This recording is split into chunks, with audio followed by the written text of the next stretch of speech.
For thousands of years, religion guided people's hearts, but today it's also guiding their votes, their schools, even their fears. In the 21st century, religion is still the most powerful force in many countries. Governments use it to get votes, but once they're in power, they don't always want to follow the rules of the faith. In authoritarian countries like Iran, where the government enforces strict religious laws on its people, you must live according to Islamic rules. If you're a woman, you must wear a hijab. You cannot drink alcohol or have a gay marriage. But the government also silences anyone who criticizes them by taking away their passport, beating them up, or even putting them in jail. It's the same story in India, where the Hindu nationalist government has taken the side of priests and religious leaders against what they call love jihad.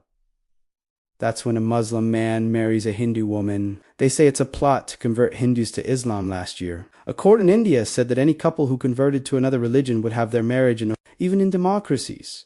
It's a different matter. In the US, many states have passed laws to make abortion nearly impossible, even in cases of rape or incest. They say it's because they believe life begins at conception. But others see it as part of a campaign to make America more conservative and Christian. In Israel, rabbis who oppose the government's policies towards Palestinians have been fired from the army and the police. And in Saudi Arabia, a cleric who called for a boycott of the royal family's businesses was put in prison. Across the world, religious leaders are often at the forefront of efforts to limit education. Some religious groups have launched a campaign to take over schools and universities. They want to replace teachers with priests and imams so that children are taught ideology rather than facts. In these schools, science, history, and critical thinking are all considered dangerous. You can't question what you're taught. Many religious schools receive public funding. This means that with your tax money, you're helping to teach children that the earth was created in 40 days and 40 nights. It also means that in some countries,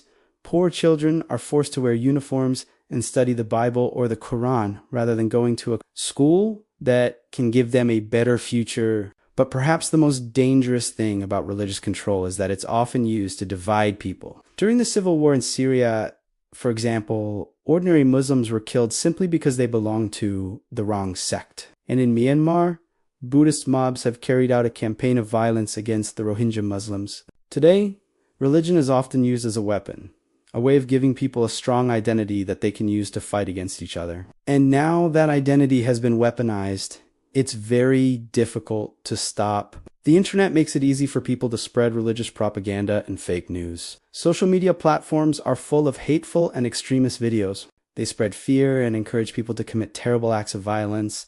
Sometimes these videos go viral. And now artificial intelligence is being used to create fake versions of religious leaders. Soon, we may have virtual preachers telling us to hate each other from beyond the grave. So this is how religion is being used to control people in the 21st century. Leaders use it to get votes. They use it to limit education and to justify violence and war.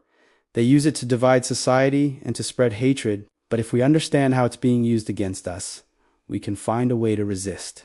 That's 1 minute. See you next time.